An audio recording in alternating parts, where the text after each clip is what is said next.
Mère ou l'espèce nouvelle, chapitre 17. Mais où est la mort? Mère sentait bien l'urgence de la situation. La course entre la transformation et la mort devenait très concrète. Cette troisième position à fabriquer, entre guillemets, c'est dans le corps qu'il faut la faire. Ce n'est pas une position intellectuelle. Et alors vraiment, toutes ces histoires intellectuelles de rouge et de blanc, de pour et de contre et tous les ismes deviennent si puérils. On se demande encore comment les hommes peuvent vivre là-dedans, alors que la vraie chose, la destinée du monde, la fin de la douleur, la défaite de la mort sont là, dans une petite cellule.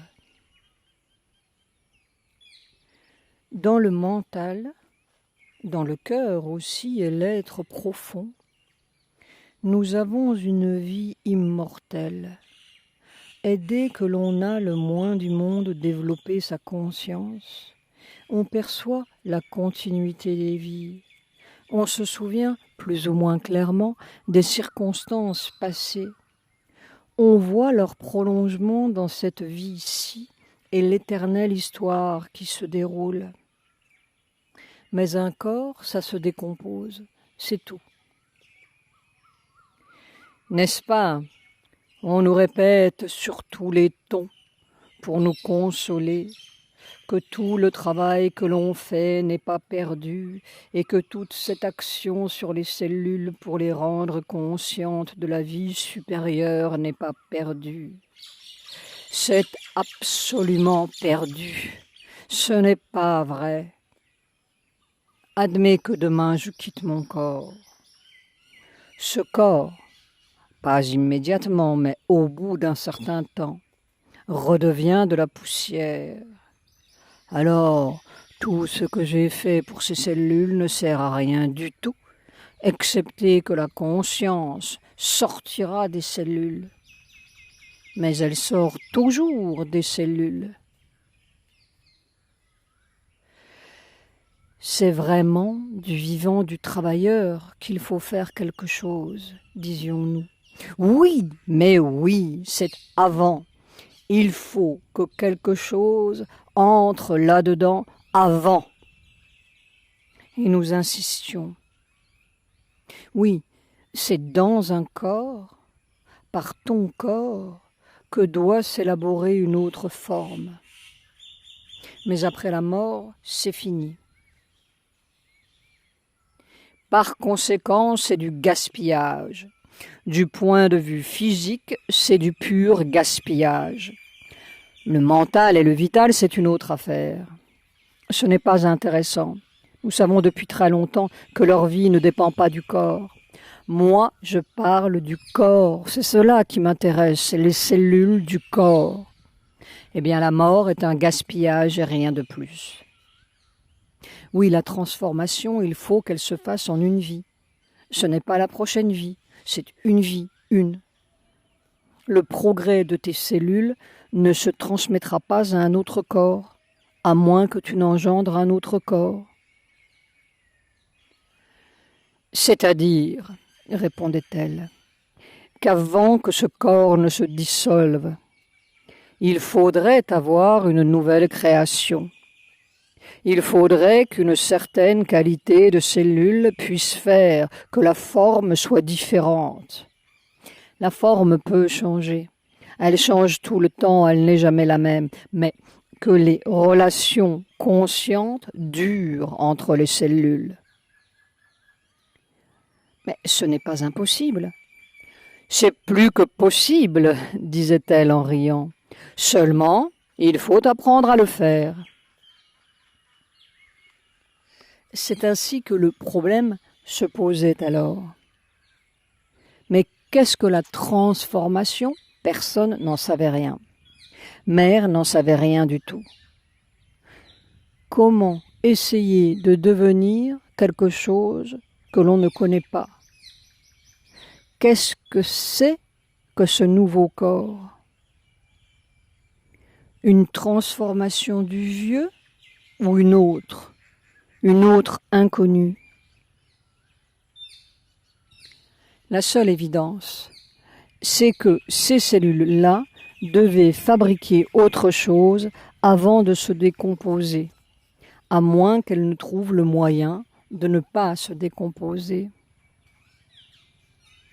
Et quel est le problème dans sa vérité? Dans la vérité, ce qui est vrai est immortel. Seul le mensonge peut mourir. Nos corps sont pleins de mensonges et d'essences pourrissantes. Mais si ces cellules sont vraies, purement lumière, comme cette lumière brillante au centre, comment se décomposeraient-elles?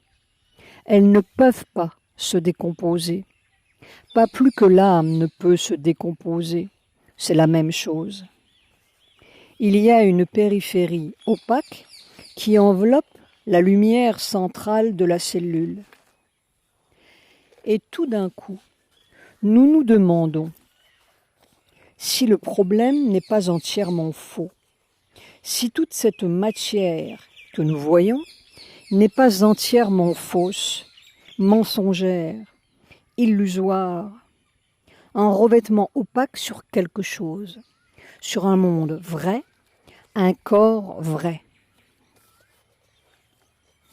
Et toute la comédie de la mort est alors vraiment une comédie. On tire le voile et on est tout pareil. Et le monde est tout pareil, mais dans sa vérité. Il n'y a pas à transformer le mensonge. Il y a à faire transparaître la vérité. Il y a à tirer le voile. Il faut faire disparaître la mort, ce qui fait la mort. Et peut-être le travail de ces cellules dans le corps de mère n'était-il pas tant de se transformer que de dissoudre le voile, ce qui empêche que ce soit là, vrai, pur, immortel, tel que c'est. Cette périphérie opaque autour des cellules, cette périphérie de la mort. Mais à l'échelle mondiale, nous n'en savons rien. Il n'y a qu'à suivre le phénomène. Les deux états.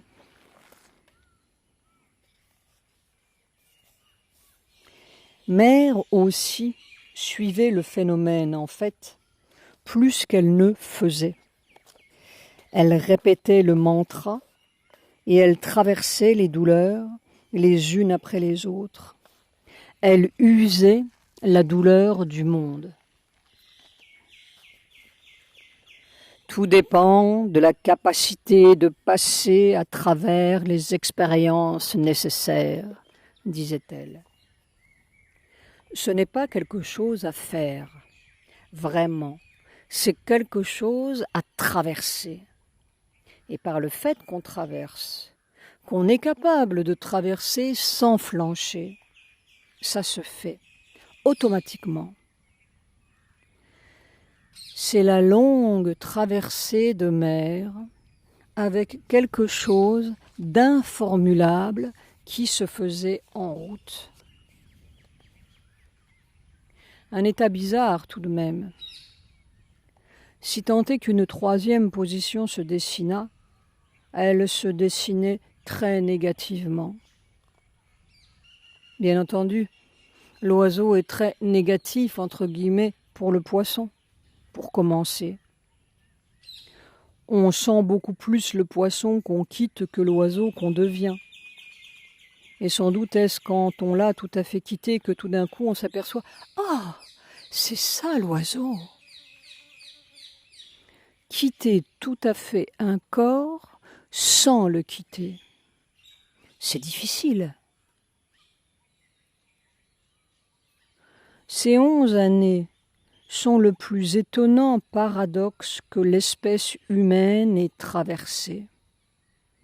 Le paradoxe de mer, c'est notre secret, notre prochain secret. Tous les rythmes habituels du monde matériel sont changés.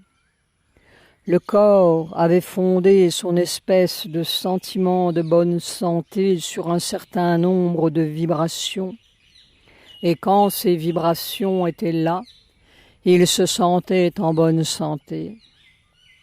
Quand quelque chose venait les déranger, il avait l'impression qu'il allait être malade ou qu'il était malade, suivant l'intensité.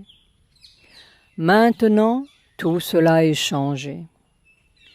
Ces vibrations de base ont tout simplement été enlevées, balayées.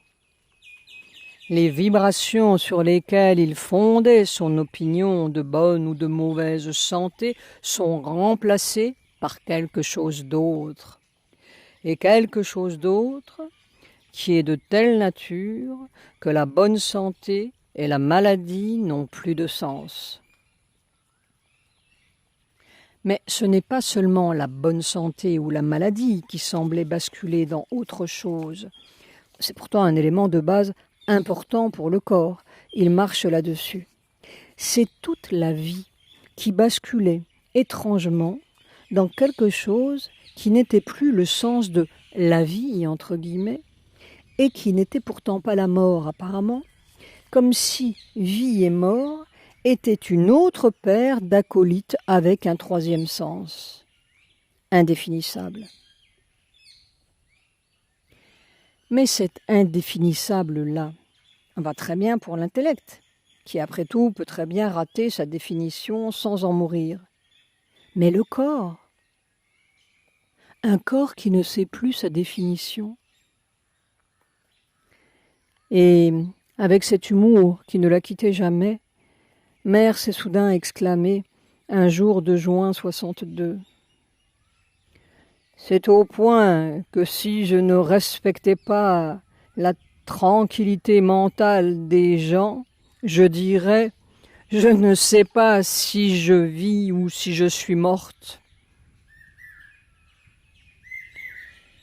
Cette remarque, Mère la fera des dizaines de fois, et de plus en plus, on pourrait dire d'une façon de plus en plus aiguë, au cours des années qui suivront. Et on a l'impression que tout le secret est là, dans ce quelque chose qui n'est plus la vie et pas la mort, vraiment, une troisième position. Parce qu'il y a une vie, il y a un genre de vibration de vie qui est tout à fait indépendant de... Non, je vais le dire autrement. La façon dont les gens sentent la vie d'ordinaire, qu'ils sont vivants, est intimement liée à une certaine sensation d'eux-mêmes qu'ils ont, sensation d'eux-mêmes de leur corps. Tu supprimes complètement cette sensation, ce genre de sensation, ce genre de relation que les gens appellent « je vis » ou « je ne vis pas ». Ça n'existe plus. Eh bien ça, c'est absolument supprimé. Cette nuit-là, d'avril 62, les grandes pulsations, ça a été nettoyé définitivement. Ce n'est jamais revenu. Ça paraît une chose impossible. Et en effet, la vie de Mère pendant 11 ans a été quelque chose de tout à fait impossible. Mais c'est cela qu'ils appellent « je vis ». Je ne peux pas dire comme eux « je vis ». C'est tout autre chose. N'est-ce pas ? Une ligne de plus et je dirais que je suis morte et que j'ai ressuscité. Et encore, pas ressuscité à la même vie, ressuscité à autre chose. Ça a été une sorte de mort, ça, c'est sûr. sûr, sûr, sûr. Mais je ne le dis pas parce que... Enfin, il faut tout de même respecter le bon sens des gens. Et pendant 11 ans, Mère n'a jamais parlé. Et nous comprenons bien maintenant pourquoi Sri Aurobindo ne parlait pas, nous le comprenons et le comprendrons de mieux en mieux, parce que toute l'histoire est tout à fait impossible. Il vaut mieux ne rien dire parce que finalement, il se demanderait s'il ne vaut mieux pas me soigner mentalement. Et elle riait. Et moi, je me fais un peu l'effet d'un œuf couvé, c'est-à-dire qu'il faut une certaine période d'incubation, non ? L'incubation a duré jusqu'en 1973. Que s'est-il passé en 1973, quand elle a quitté cette soi-disant vie qui n'était plus la vie, pour entrer dans cette prétendue mort qui n'était pas la mort non plus? Bien sûr, elle n'était plus en vie, entre guillemets, depuis longtemps. Et bien sûr, elle n'est pas morte. On ne meurt que de cette vie-là. Et où est-elle ? Et tout cela, c'est une conscience corporelle, n'est-ce pas ? Ce n'est pas son mental qui rêvait d'immortalité, c'est son corps qui vivait autrement, percevait autrement, marchait autrement, était dans autre chose. Qu'est-ce que c'est que cette autre chose ? Cette autre chose matérielle, corporelle.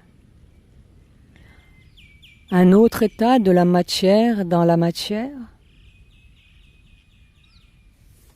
Comme disait Mère, il y a des points d'interrogation. Et que le lecteur ne s'imagine pas que nous connaissons le secret et le gardons dans nos manches, nous n'en savons rien. C'est comme si Mère voulait nous le faire découvrir pas à pas de l'autre côté du voile. Et cette découverte-là serait le prélude ou peut-être le commencement de... Nous n'osons pas le dire. Nous verrons bien, n'est-ce pas ? Peut-être l'heure de Dieu dont Sri Aurobindo parlait. Cette troisième position, Mère l'a balbutiée. On a le sentiment d'une puissance si formidable, si libre, si indépendante de toutes les circonstances, de toutes les réactions, de tous les événements. Et cela ne dépend pas de ce que le corps soit comme ça ou autrement.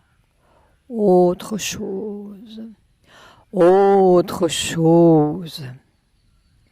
Et elle ajoutait, il n'y a qu'une chose qui dépende du corps, c'est de parler, de s'exprimer. Qui sait ? Et Mère restait à regarder devant elle, dans l'avenir. Nous nous demandons si ce qui sait ne regardait pas là-bas cette plume qui cherche à balbutier le secret de Mère. Ah, ça suffit pour aujourd'hui. Et elle coupait court en riant. Une vie corporelle, indépendante du corps. Mais alors quel corps ?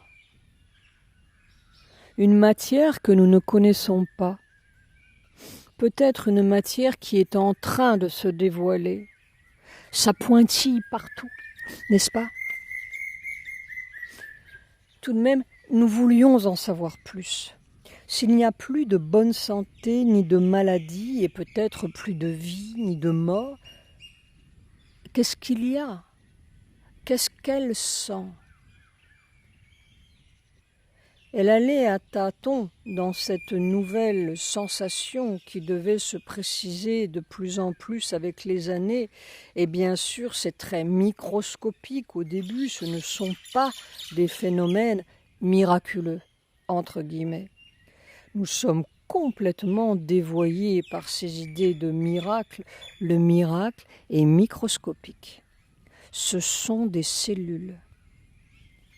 Mais si une petite cellule se comporte différemment de son programme génétique humain, c'est un bien plus formidable miracle que de voler dans les airs. C'est exactement le commencement d'une autre espèce.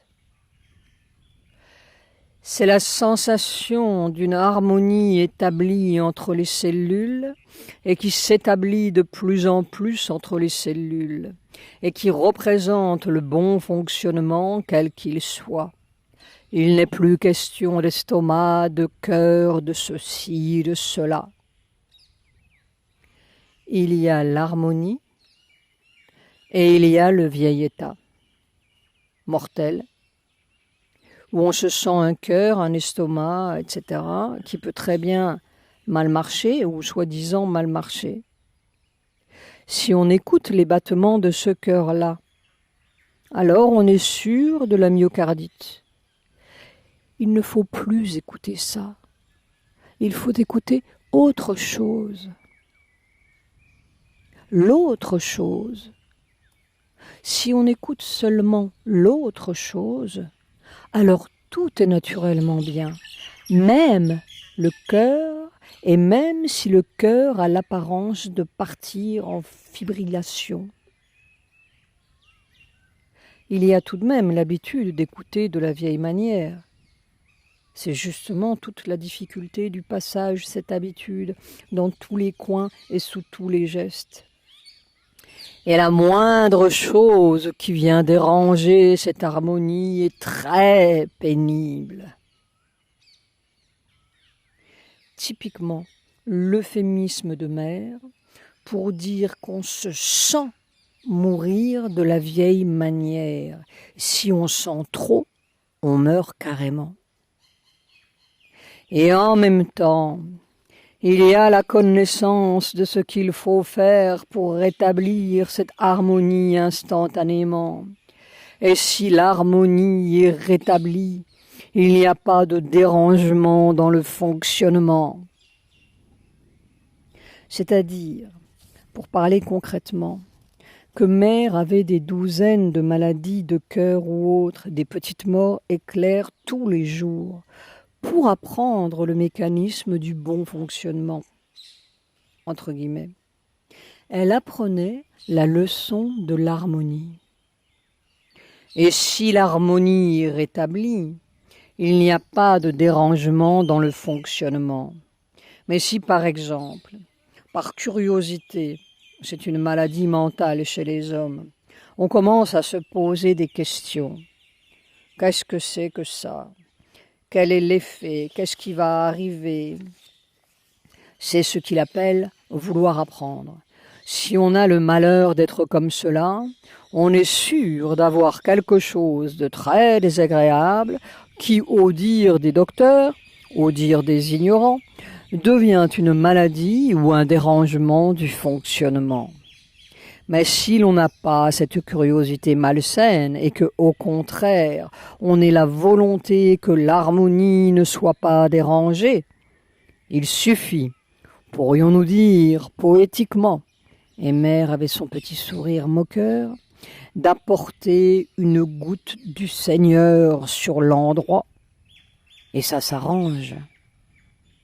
Et mère ajoutait, le corps ne peut plus savoir de la manière dont il savait avant. En somme, il fallait que le corps oublie tout un monde pour apprendre un monde nouveau. Alors, il y a une période où l'on est en suspens. Ce n'est plus cela, ce n'est pas encore ça. Plus le poisson, pas l'oiseau. C'est juste au milieu. Et c'est une période difficile où il faut être très tranquille et très patient et surtout, ne jamais avoir peur et ne jamais s'impatienter, s'énerver, parce que ces choses-là sont catastrophiques. Et la difficulté, c'est qu'il y a de tous les côtés et d'une façon constante toutes les suggestions imbéciles de la pensée ordinaire. L'âge, la détérioration, la possibilité de la mort, la maladie et l'abrutissement, la déchéance. Cela vient tout le temps. Et tout le temps, ce pauvre corps harcelé, il faut qu'il se tienne bien tranquille et qu'il n'écoute pas, qu'il soit occupé seulement à tenir ses vibrations dans un état harmonieux. C'est l'éternel problème de mer, peut-être le seul problème. Les petits échantillons autour qui sont constamment à lui déverser leurs suggestions ou leurs inquiétudes bien intentionnées, mais mortelles tout de même. La difficulté de mer, ce n'était pas la mort, mais la pensée de mort des autres. Personne n'a jamais compris cela. Mais probablement cela faisait-il partie du travail général, parce qu'après tout, ce voile, il fallait le soulever pour tout le monde et dans tout le monde. Sinon, quoi? La périphérie obscure, elle commençait immédiatement là. L'état sans mort.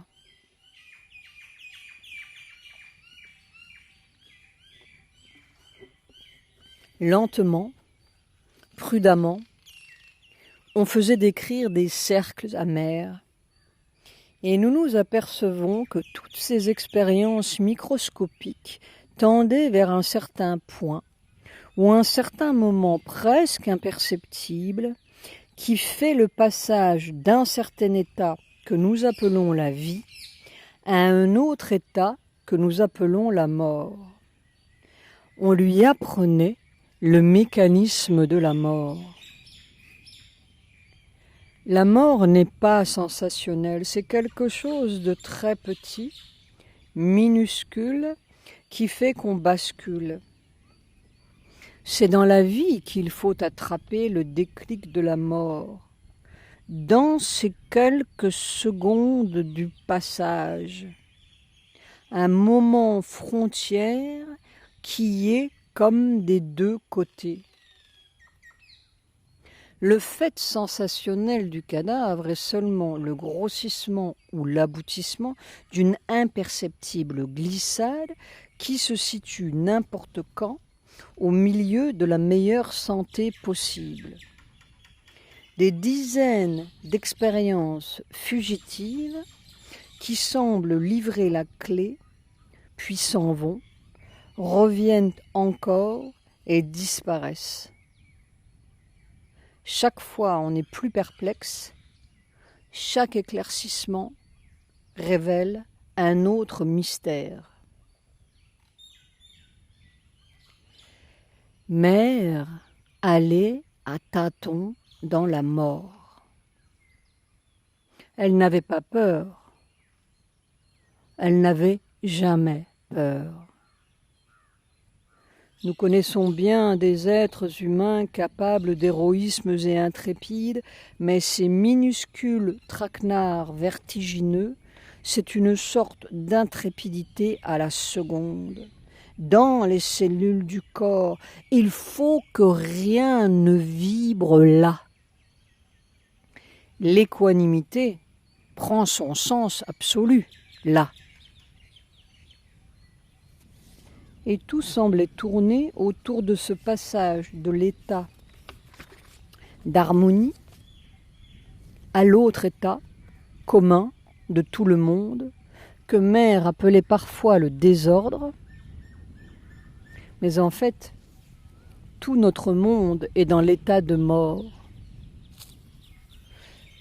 Il en meurt seulement plus ou moins vite. Même son ordre est aussi mortel que le reste.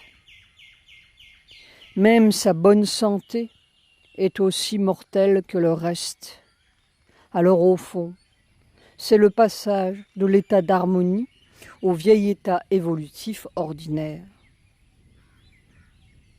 Une harmonie qui n'a évidemment pas grand-chose à voir avec ce que nous entendons par ce mot.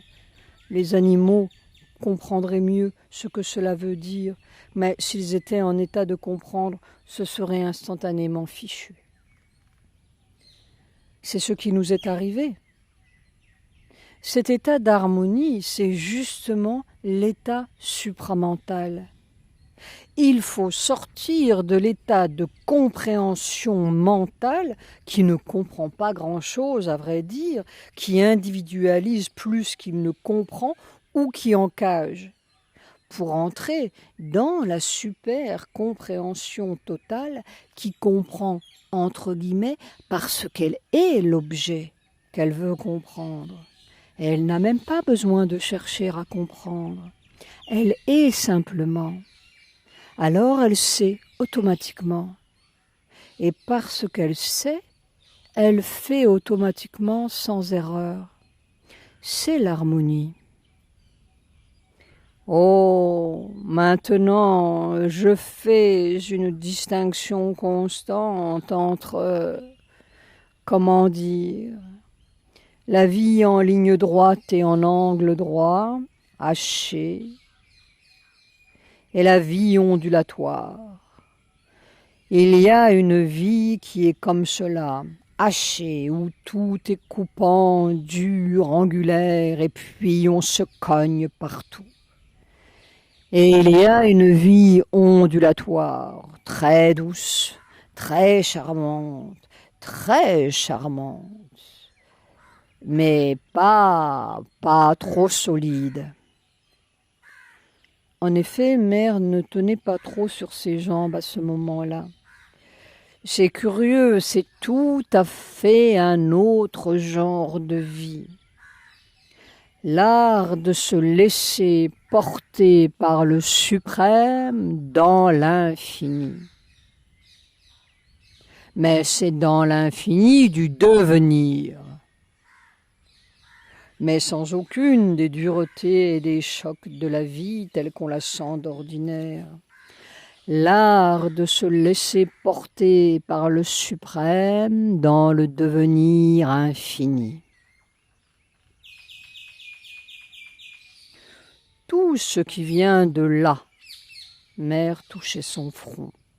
C'est dur, c'est sec, c'est froissé, c'est violent, c'est agressif.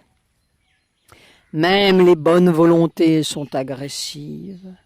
Même les affections, les tendresses, les attachements, tout ça, c'est agressif comme tout. C'est comme des coups de bâton. Au fond, toute la vie mentale est dure. C'est ça qu'il faut attraper. Une sorte de cadence, un mouvement ondulatoire qui est d'une ampleur, d'une puissance. C'est formidable, n'est-ce pas? Et ça ne dérange rien, ça ne déplace rien, ça ne heurte rien.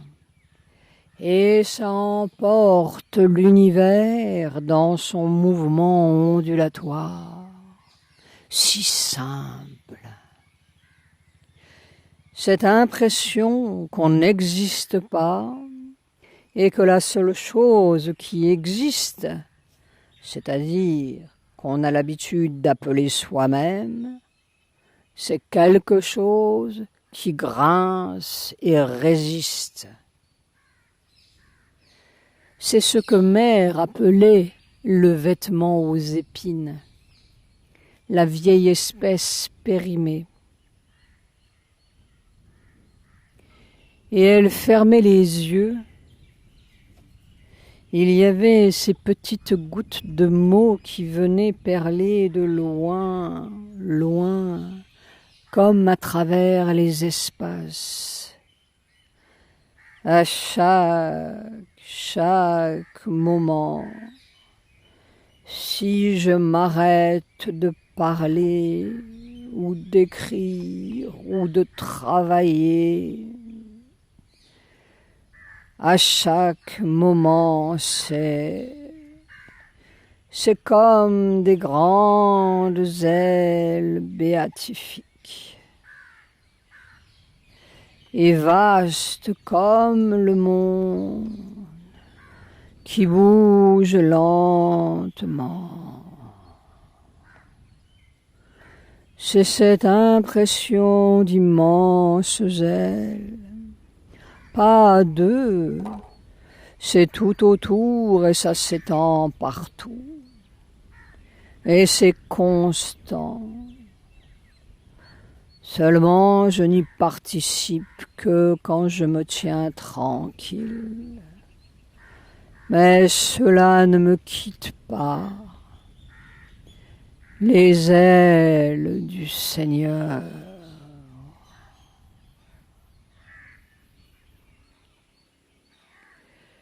Et que l'on ne s'y trompe pas. Ce n'est pas un état poétique, entre guillemets. C'est un état corporel très pratique. C'est bien le cas de le dire. C'est l'état même qui déposait la petite Mira très gentiment sur les silex de Fontainebleau. Les yogis connaissent bien ce pouvoir, ils l'appellent l'agima, le pouvoir de légèreté. Or ici, ce n'était pas un pouvoir, c'était l'état naturel du corps. Mais Mère n'allait pas se mettre à faire des miracles et voler dans les airs.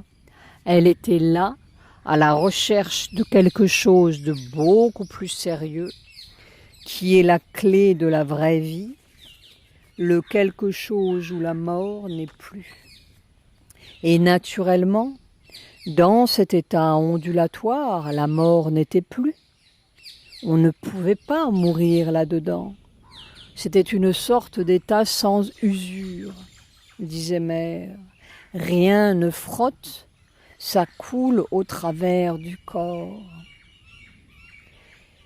Et puis un repos, mais pas un repos dur et arrêté et stagnant, un repos dont l'ondulation, on se laisse flotter.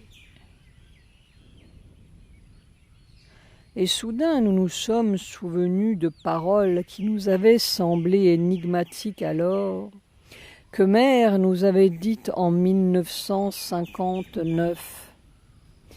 Il faut arriver à l'état sans mort. Pas l'immortalité, non, qui est quelque chose de très puéril, nous semble-t-il, car pourquoi vouloir rester 1000 ans dans une vieille carcasse? Mais un état de souplesse tel qu'il peut modifier la forme emprisonnée dans sa cage rigide. Au fond, la mort, c'est la rigidité. L'être sans mort, disait-elle, c'est ce qu'on peut envisager dans l'avenir pour le corps humain physique. C'est une constante renaissance. Au lieu de retomber en arrière et de se désagréger par manque de plasticité et par incapacité de s'adapter au moment universel, le corps se défait en avant, si je peux dire. C'est lumineux. Subitement, nous avons compris le vrai sens de ce mouvement ondulatoire. Le corps se défait en avant. Oui, mais il faut encore tenir debout sur ses jambes. C'est le passage à cette nouvelle espèce qui est difficile. Comment se défaire sans tout défaire ? Mère, apprenez le passage du vrai mouvement au faux mouvement, celui que nous vivons normalement, qui est finalement le mouvement de la mort, ou vice-versa, de l'état mortel à l'état sans mort.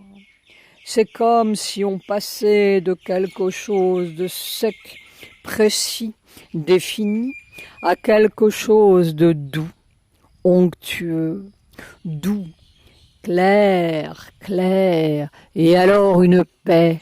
Oh, comme si rien au monde ne pouvait résister à cette paix. Et en effet, nous nous apercevrons que cette paix, comme cette ondulation, a des propriétés bien étonnantes et miraculeuses, entre guillemets, mais un microscopique miracle, qui est le miracle même du monde, et devant lequel tous les pouvoirs de voler dans les airs sont des enfantillages de petits mortels. Rien ne résiste à cela, même la mort. La mort n'est pas là-dedans. Et nous nous souvenons du cyclone qui ne pouvait pas entrer dans la chambre de Sri Aurobindo. Seulement, il faut trouver ce vrai mouvement dans le tout petit quotidien. Il faut fabriquer l'oiseau dans le poisson. Il faut l'établir là, à petite dose, si l'on peut dire, pour que cette vieille matière s'adapte, supporte le mouvement, sans se volatiliser ou se défaire trop brutalement.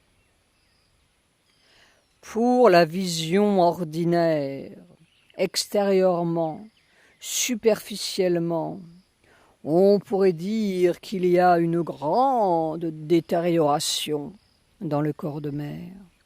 Eh bien, le corps ne sent pas cela du tout.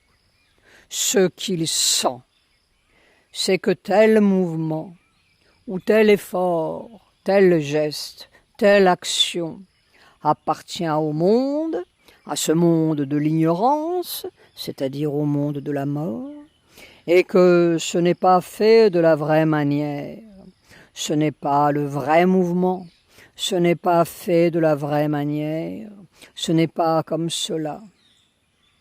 Et il a la sensation ou la perception que cet état soft, doux, sans angle, onctueux, doit se développer d'une certaine manière et produire des effets corporels qui permettront l'action véritable, l'expression de la volonté vraie. Peut-être la même chose extérieurement, je n'en sais rien encore, mais faite d'une autre façon. Et je parle des gestes de chaque jour, n'est-ce pas? De chaque minute, se lever, marcher, faire sa toilette. Je ne parle pas de grandes choses. Il y a une manière à trouver. Et ce n'est pas trouvé comme ça dans sa tête. Une manière qui est en train de se fabriquer quelque part. C'est notre troisième position. L'état qui n'est ni de la matière telle que nous la connaissons, ni de l'esprit tel que nous le concevons, ni de la bonne santé, ni de la maladie, ni de la vie, ni de la mort, le prochain état des corps. Et nous comprenons bien pourquoi Mère disait « Je ne sais pas si je vis ou si je suis morte ». Puis elle ajoutait en riant « C'est au point que quand je change d'état tout d'un coup, j'ai l'impression que mon corps se trouve entouré de râpes, de morceaux de bois, et il est très confortablement installé sur des coussins de plumes. Et le sens du temps disparaît complètement dans une... C'est une immobilité intérieure, mais une immobilité mouvante. Si ça continue, on va me mettre dans un cabanon. » Nous entendons encore son rire de petite fille, si clair, si amusé, comme c'est amusant. « C'est curieux, » concluait-elle.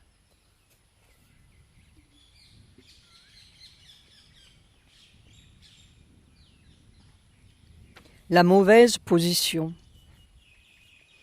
Les petites expériences vertigineuses se multipliaient et nous pensons à tout ce que Sri Aurobindo a dû supporter, souffrir.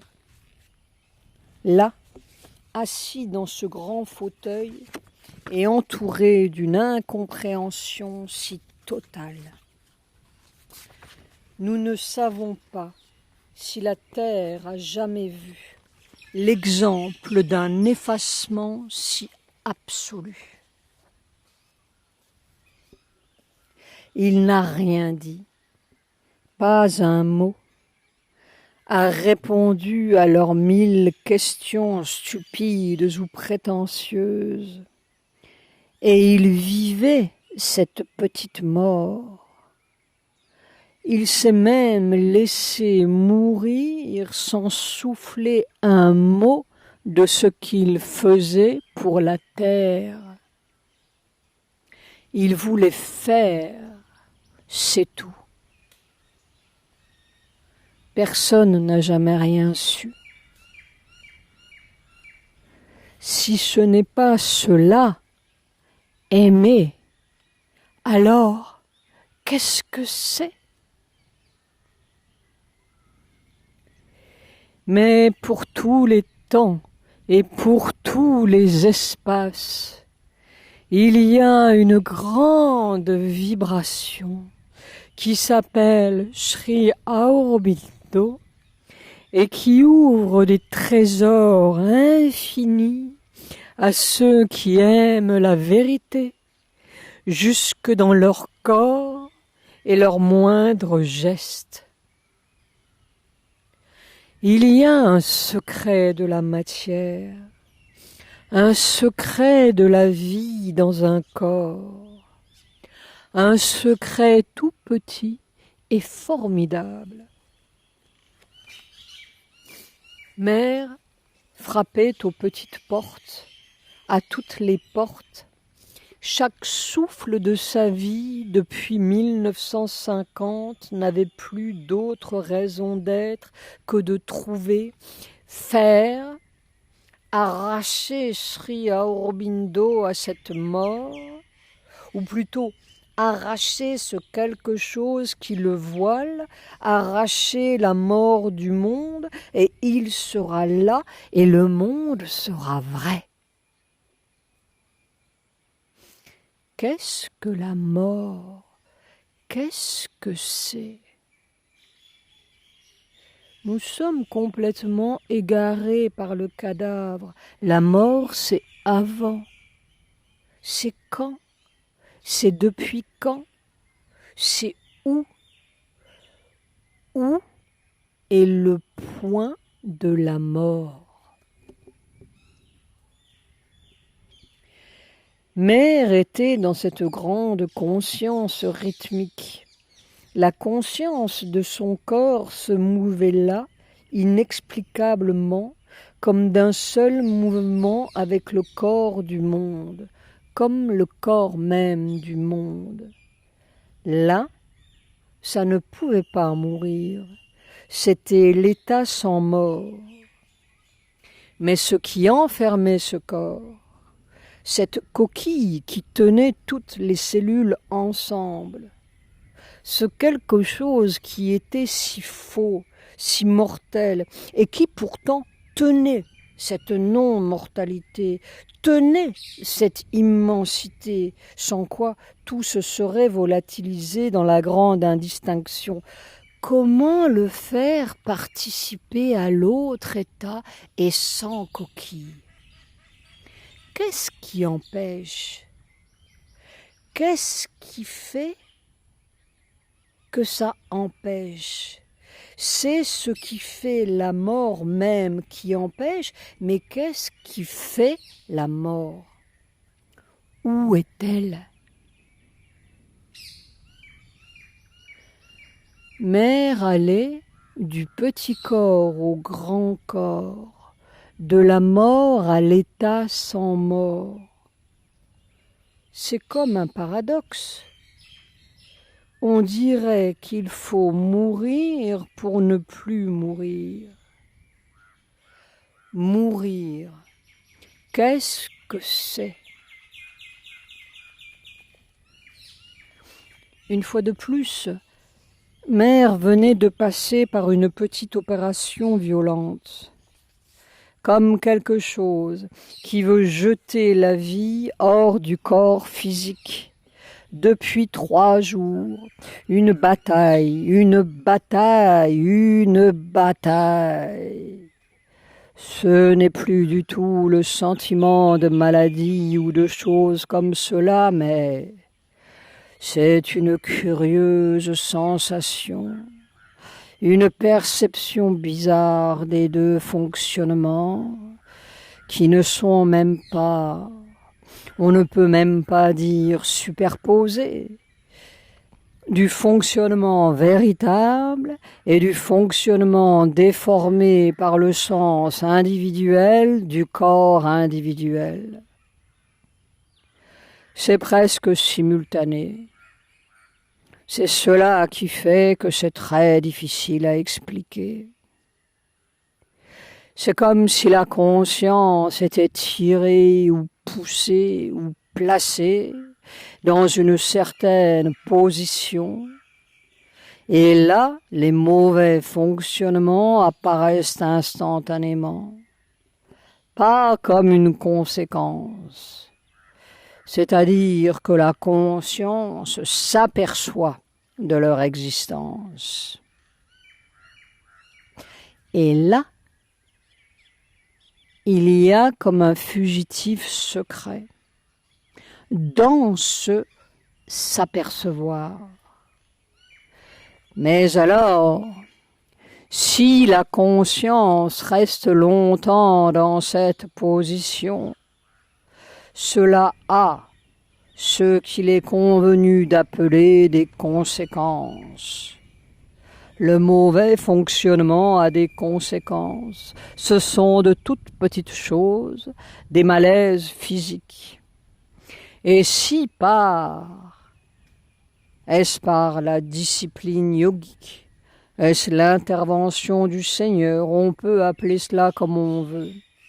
La conscience reprend sa véritable position. Cela cesse instantanément.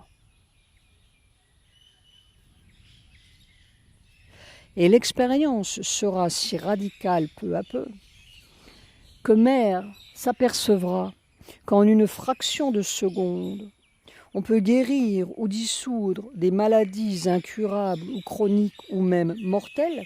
La filariose est l'un de ces exemples. C'est comme un renversement du prisme, disait-elle, aussi subite, miraculeusement, entre guillemets, subite que cela, par le seul fait de reprendre la vraie position, comme si, au fond, la maladie n'existait pas dans un certain état et réexistait dans un autre état. Mais alors, quelquefois, les deux fonctionnements sont comme entremêlés, et Mère faisait le geste de passer les doigts de sa main droite entre les doigts de sa main gauche dans une sorte de va-et-vient très rapide. C'est-à-dire que c'est ça et puis c'est ça et puis c'est ça. C'est cette position-là et puis cette position-là et puis cette position-là, en l'espace de quelques secondes. Ça fait ce mouvement-là. Comme de passer de la vie à la mort, ou plutôt de la mort à la vie, nous nous trompons toujours de sens, dans un vertigineux va-et-vient. Alors on a presque la perception simultanée des deux fonctionnements. C'est cela qui m'a donné la connaissance du phénomène. Autrement, je ne comprenais pas. Je croirais seulement que c'est un état, puis que je tombe dans un autre état. Oh! Mais alors, ce n'est pas du tout une maladie, entre guillemets, puis une guérison, entre guillemets, c'est autre chose. Il y a comme un formidable secret qui se dessine là. Ce n'est pas cela, c'est simplement toute la substance. Les vibrations doivent suivre leur cours normal, n'est-ce pas? Mais c'est seulement la perception de la conscience qui change. Ce qui fait que si l'on pousse cette connaissance-là à l'extrême, c'est-à-dire si on la généralise, la vie, ce que nous appelons la vie généralement, la vie physique, la vie du corps et la mort, c'est la même chose, c'est simultanément. Seulement, la conscience qui fait comme ça et fait comme ça, qui se déplace comme ça et comme ça. Je ne sais pas si je peux me faire comprendre, mais c'est fantastique. C'est tout à fait fantastique. La vie et la mort, c'est simultanément. Ce n'est pas la vie puis la mort. Ce n'est pas la maladie puis la guérison. C'est un même milieu de quelque chose et dans ce milieu, la conscience se déplace d'une position à une autre, une position vraie, une position fausse. Mais alors, où est la mort? Il n'y a pas de mort. Nulle part. Où elle est en même temps que la vie, partout. Et on passe d'une fausse position de conscience à une vraie. La mort est un phénomène de conscience, durci, pourrions-nous dire, ou invétéré, un état chronique de fausse conscience. Mais il n'y a rien dans la substance de la vie qui soit la mort. Il n'y a pas de « j'ai un cancer, j'ai la tuberculose ». Il y a « j'ai une fausse position de conscience qui fait le cancer, qui fait la tuberculose, qui fait la mort ». On peut supprimer toutes les maladies du calendrier, il n'y en a pas une de vraie. Il y a seulement une vraie conscience et une fausse conscience. Il y a seulement une maladie de conscience, une mort de conscience. Et tous les miracles non miraculeux sont là dès l'instant où on rétablit le naturel, qui est la position vraie. En une seconde, la filariose disparaît, elle n'existe pas. En une seconde, on passe à travers la maladie de Parkinson. Elle n'existe pas. La mort n'existe pas.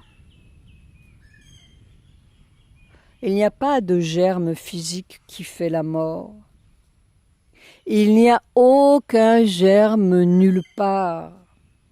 Si on est dans la mauvaise position, on peut mourir de tout, d'une égratignure ou d'un courant d'air, parce que c'est la mauvaise position qui fait la mort. C'est le seul germe. Mère disait, on s'aperçoit du mauvais fonctionnement, on s'aperçoit de la mort. C'est-à-dire qu'elle surgit instantanément au milieu du cours normal, entre guillemets. Ce n'est pas qu'elle était là et puis qu'on s'en aperçoive. Le fait qu'on s'en aperçoit et le fait qu'on est passé dans la position fausse. Alors automatiquement, instantanément, c'est la maladie ou la mort. Ce n'est pas un autre état physique. C'est le même état physique pur avec un autre état de conscience. On ne tombe pas dans la maladie, on tombe dans la fausse position et la mort est là. On s'en aperçoit.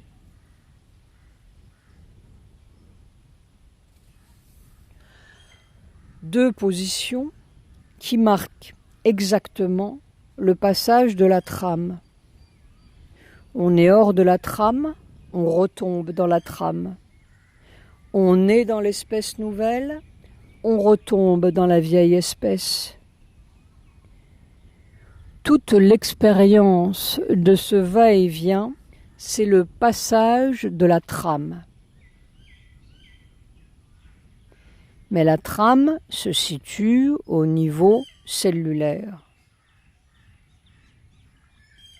C'est cette périphérie opaque. Et c'est une expérience que j'ai avec des exemples aussi concrets et d'une banalité aussi complète que possible. Par exemple, c'est seulement un exemple. Tout d'un coup, cette espèce de déplacement d'une conscience qui est imperceptible, qu'on ne perçoit pas, parce que je suppose que si on avait le temps de le percevoir, il ne se produirait pas. Et l'impression qu'on va s'évanouir, c'est-à-dire que tout le sang qui s'en va de la tête vers le cœur, et puis hop. Alors si la conscience est rattrapée à temps, cela ne se produit pas. Si elle n'est pas rattrapée à temps, cela se produit. Ce qui fait que, il semblerait, je ne sais pas si l'on peut généraliser pour tous les cas ou si c'est un cas spécial qui est en train de s'élaborer, mais une impression très claire que ce qui, pour la conscience ordinaire des gens, les apparences et tout, se traduirait par une mort, serait seulement que la conscience n'est pas rattrapée dans sa vraie position suffisamment vite. Je comprends très bien que cela ait l'air de ne rien vouloir dire. Je sens très bien que les mots manquent ou que l'expérience manque tout à fait, l'expression manque tout à fait pour expliquer l'expérience. Mais c'est peut-être un acheminement vers la connaissance du phénomène. Je sens très bien que les mots manquent ou que l'expression manque tout à fait pour expliquer l'expérience. Mais c'est peut-être un cheminement vers la connaissance du phénomène. La connaissance, cela veut dire le pouvoir de changer, n'est-ce pas?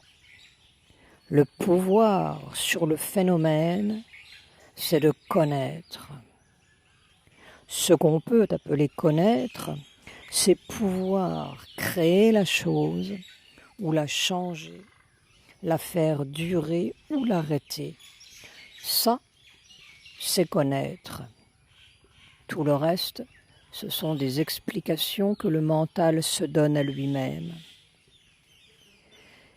Et je sens bien que quelque chose me mène vers la découverte de ce pouvoir, de cette connaissance, naturellement, par le seul moyen possible, l'expérience.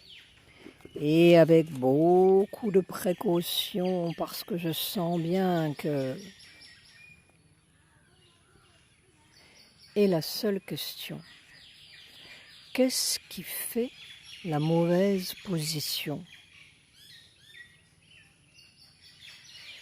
Mais c'est tout à fait formidable, si l'on regarde bien. Et si on se désapercevait de la mort, si on s'apercevait réellement, physiquement, qu'elle n'existe pas, elle n'existerait plus. Il y a quelque chose de tordu, faussé, déformé qui fait la perception de la mort et par sa perception crée la mort, engendre la mort et toute la sainte séquelle. Mais la mort n'est nulle part. Elle n'est en aucun point de l'espace physique et aucun point du corps physique. C'est notre perception qui est mortelle. Où est la racine de cette perception-là? Mais le problème n'est plus du tout comme si nous devions changer quelque chose dans la matière pour l'empêcher d'être mortel. C'est quelque chose à changer dans la conscience. C'est un pur phénomène de conscience. Rien n'empêche ce corps d'être immortel. Rien n'empêche ce monde d'être vrai.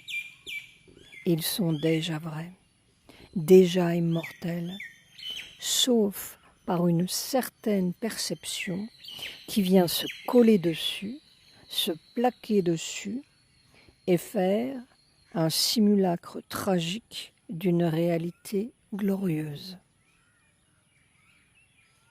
Évidemment, il y a une cage qui fait la déformation. Il y a une cage mortelle, une trame. Mais la mort est morte. Reste à élaborer avec précaution. Et maintenant, nous nous souvenons avec une sorte de vertige des paroles de mère juste 2 ans avant le mystère de 1973. Je suis en route pour découvrir quelle est l'illusion qu'il faut détruire pour que la vie physique puisse être ininterrompue. Mourir à la mort. On pourra nous dire que les oiseaux vivent dans un état parfaitement naturel et qu'ils meurent tout de même. Est-ce que la mort existe vraiment pour eux? Pour s'apercevoir de la mort, il faut un « je » par rapport auquel la mort existe. Il faut un « je meurs » ou « je vais mourir ». C'est notre triste histoire, momentanée. Mais il y a un fait de mort, un petit corps raide sur un champ de blé. Et on nous dira que si la conscience de l'oiseau est toujours dans une position vraie, la mort ne devrait pas exister, le cadavre. Donc, quelque part, la mort existe, même si elle est sentie tout à fait différemment de la façon dont nous la sentons. En fait, nous croyons que la mort n'est pas plus une donnée évolutive fondamentale que les branchies externes de la grenouille. La mort évolue, comme la vie. C'est un moyen évolutif comme des milliers et des millions d'autres. Il y a un moment où la grenouille n'a plus besoin de ses branchies externes ni la chenille de son cocon. Dans une certaine mesure, la vie avait besoin de la mort pour briser les vieilles formes stagnantes, au vrai, pour briser l'incapacité de se développer perpétuellement. C'est l'incapacité de progrès qui faisait automatiquement la mort. La vie avait des millions de vies pour s'élancer de l'avant, elle ne mourait jamais. Elle a commencé de mourir avec le « je meurs », avec l'homme dans sa cage. C'est-à-dire qu'un coin, tout petit coin de vie, s'est aperçu du « je meurs » tout en sachant que ça continue parfaitement. Ce « je » là est tout le mystère de la transition évolutive d'un individu apparemment mortel à un individu qui aurait acquis assez de « je » pour y comprendre tous les autres et le reste du monde et n'avoir plus besoin de la mort, de ce truc évolutif, pour se développer sur le rythme universel. Le but de l'évolution, c'est une conscience totale, de même que le but de la graine, c'est un arbre total. Et naturellement, une forme de mieux en mieux adaptée à la souplesse et à la beauté de ce devenir total. La mort n'a plus de raison d'être quand elle est remplacée par un autre moyen de progrès. Elle s'atrophie et doit s'atrophier comme un membre inutile. C'est d'ailleurs ce qui se passe à tous les niveaux de l'être individuel humain dès qu'il brise ses limites. Un individu conscient mentalement, pas un perroquet diplômé, ni ceux qui répètent et répètent ce qu'ils ont vu, lu, entendu, selon la vieille ronde chromosomique et culturelle, mais un être qui est conscient du mental universel, qui a une vie mentale indépendante, ne se désagrège pas mentalement après la mort. Il garde le dynamisme acquis, la forme spéciale de sa vie mentale, des empreintes et des souvenirs de cette vie, qu'il transporte dans une autre vie, comme certaines prédispositions ou ouvertures spontanées, des facilités ou des difficultés particulières.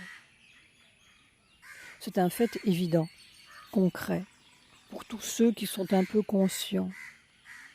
Et les millions d'inconscients peuvent nier le fait que cela n'y change rien.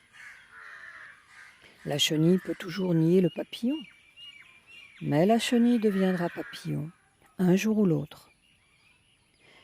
De même pour la vie affective qui s'est suffisamment universalisée, qui a suffisamment brisé sa petite ronde sentimentale pour inclure des objets plus larges qu'une ronde génétique, la désagrégation n'existe pas. On retrouve des êtres vraiment aimés, on continue une œuvre partagée.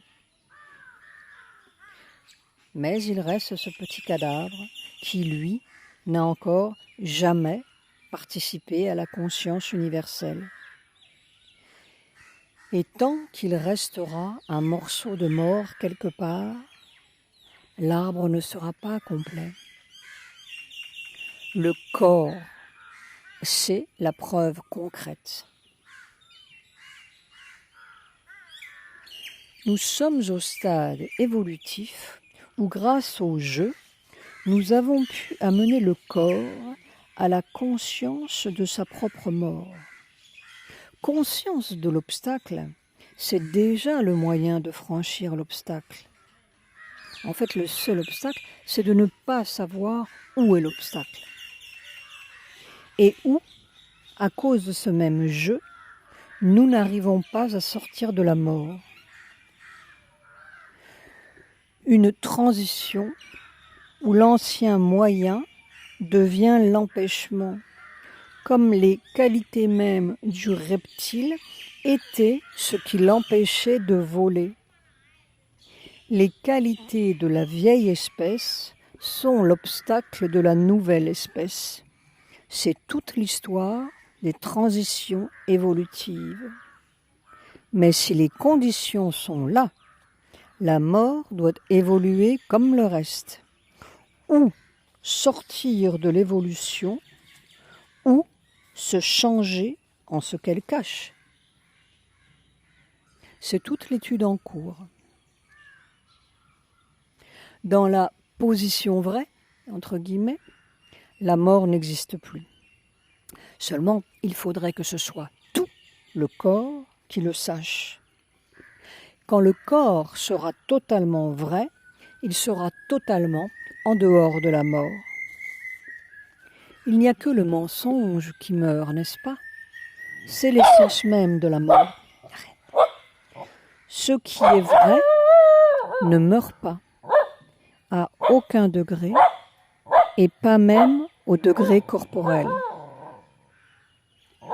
Et qu'est-ce que le mensonge dans un corps? Le mensonge, c'est la cage. C'est le « je suis tout seul dans ce petit corps, séparé du monde et des autres ». C'est la cage qui fait la mort. Il faut se défaire en avant, disait Mère. Et c'est la cage non progressive de l'oiseau ou de n'importe quelle espèce stagnante, incapable de sortir de ses deux ailes ou de ses quatre pattes ou de ses nageoires, qui fait la mort. C'est une autre sorte de cage que la nôtre. Ce n'est pas la même mort. Il n'y a pas de mort. Il y a un certain phénomène de vie qui doit faire un détour pour pouvoir vivre toujours, se développer toujours, parce qu'on l'enferme. Ce n'est pas un phénomène cellulaire fondamental. C'est un phénomène de vie qui coule mal. La mort n'est pas le contraire de la vie, s'écriait Mère au sortir de l'une de ses expériences. À ce moment-là, j'ai compris cela. Je ne l'ai jamais oublié. La mort n'est pas le contraire de la vie. Ce n'est pas le contraire de la vie. Mais le mystère est beaucoup plus grand que nous le pensons et peut-être beaucoup plus simple aussi. Une étrange expérience est arrivée à Mère à l'occasion de la mort d'un disciple qui était tombé par terre tandis qu'il marchait en méditation. Probablement, il s'est évanoui et tombé évanoui. Il s'est cassé la tête. Et il y a eu une hémorragie cérébrale qui l'a rendu inconscient. Inconscient, c'est la science moderne qui parle. Au moment de l'accident, il est venu me trouver, pas dans une forme précise, mais un état de conscience que j'ai reconnu immédiatement. Et il est resté là, près de Mère, dans une confiance totale et une paix béatifique sans bouger. Ils ont essayé, lutté, fait des opérations, pas bougé. Rien ne bougeait. Et puis un jour, ils ont déclaré qu'il était mort. Pendant tout ce temps-là, il était là, près de Mère, immuable, quand tout d'un coup, j'ai senti une sorte de tremblement, j'ai regardé, il n'était plus là. J'étais occupé. Je n'ai pas regardé l'heure, mais c'était dans l'après-midi. Puis on est venu me dire qu'on avait décidé de le brûler et qu'on l'avait brûlé à ce moment-là. N'est-ce pas? Cet homme avait été extériorisé violemment en tombant sur la tête. Il devait être à ce moment-là en train de penser à moi avec cet état de confiance. Il est venu, il n'a pas bougé. Il n'a jamais su ce qui arrivait à son corps. Il n'a pas su qu'il était mort, et si... Tout d'un coup, je me suis dit, cette habitude de brûler les gens, c'est une chose d'une brutalité effroyable. Il ne savait pas qu'il était mort, et c'est comme cela qu'il a appris qu'il était mort, par la réaction de la vie, de la forme dans le corps. Notons ici que ce que Mère appelle la vie de la forme, c'est justement la conscience cellulaire, celle qui reste dans une momie, par exemple, si elle est bien conservée, et qui fait que l'on peut avoir un contact de conscience avec elle, comme Mère au musée Guimet. Cet homme a donc appris qu'il était mort, entre guillemets, par la réaction violente de ces cellules que l'on brûlait. Tandis que dans l'état où il était, poursuivait Mère, cela ne faisait aucune différence pour lui, être mort ou vivant. C'est cela qui est intéressant. Il était dans un même état béatifique, confiant, paisible. Il n'aurait jamais su qu'il était mort. C'était comme une révélation pour Mère. Une révélation dans son corps, pas dans sa tête. Tout d'un coup, je me suis dit, mais il continuait à être, à vivre, à avoir l'expérience absolument indépendante de son corps, n'ayant aucun besoin de son corps pour avoir son expérience. Alors, qu'était donc ce corps qu'on brûle? Et cet autre corps qui continue à avoir son expérience indépendamment de celui qu'on brûle.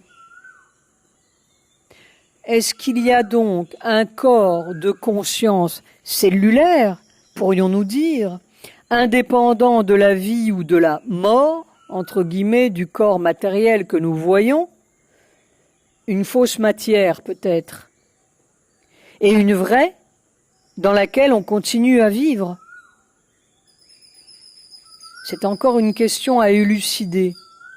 Mais le fait, la révélation tout d'un coup, c'est que Mère s'est souvenue de son propre passage en sens inverse. Non plus de la vie à la mort, entre guillemets, comme ce disciple, mais de la prétendue mort à la vie. Lors de cette expérience d'avril 1962, où elle était comme morte, disparue dans ces grandes pulsations de l'autre côté de la trame, puis ressuscitée. Et au moment du passage, juste quand elle allait raccrocher le corps, qu'on n'avait pas encore eu le temps d'enterrer, elle a vu, perçu quelque chose d'indéfinissable, lumineux, qui était comme le secret total. Mais il n'y a qu'à mourir à la mort, et puis ça y est. Mourir à la mort, c'est-à-dire devenir incapable de mourir parce que la mort n'a plus de réalité. C'était clair, c'était foudroyant de puissance. Et aussi cette impression, facile. Il n'est pas question de difficile ni de facile. C'est spontané, c'est naturel et c'est si souriant. Et ce mourir à la mort était si plein d'une joie.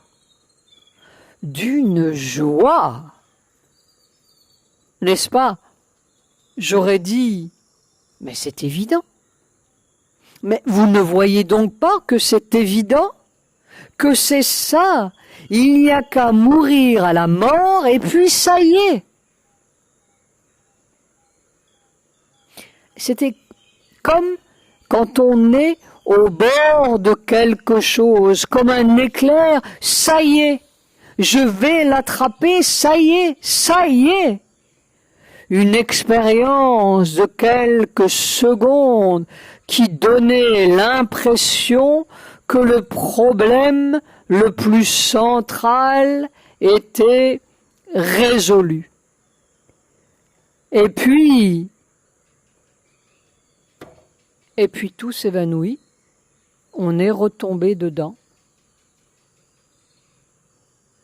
C'était une question de cellules et de conscience dans les cellules.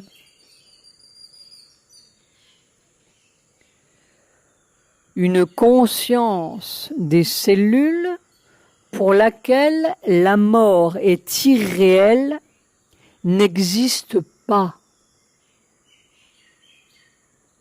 Prendre conscience de la mort, c'est mourir.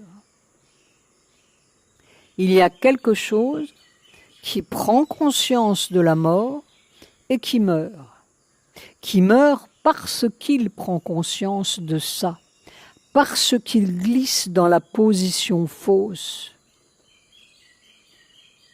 Mais alors, il faut apprendre à oublier la mort de son vivant, et non après comme ce disciple.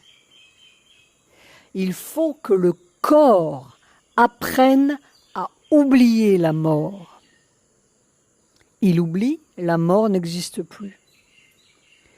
Il faut vivre là où la conscience de mort n'existe plus. Il y a comme deux couches dans le corps. Une couche cellulaire pour laquelle la mort n'existe pas, et l'autre, la croûte, la périphérie opaque. Il y a comme un mur dans le corps entre deux genres de vie. Il y a une illusion de mort à la surface, il faut perdre l'illusion et ça y est. Il faut mourir à la mort. Il n'y a pas de mort. Il y a un voile de quelque chose qui fait la mort. Une position vraie, une position fausse. Et simple, naturel. Un changement de position à effectuer dans le corps. Mais encore faut-il que ce soit le corps qui comprenne.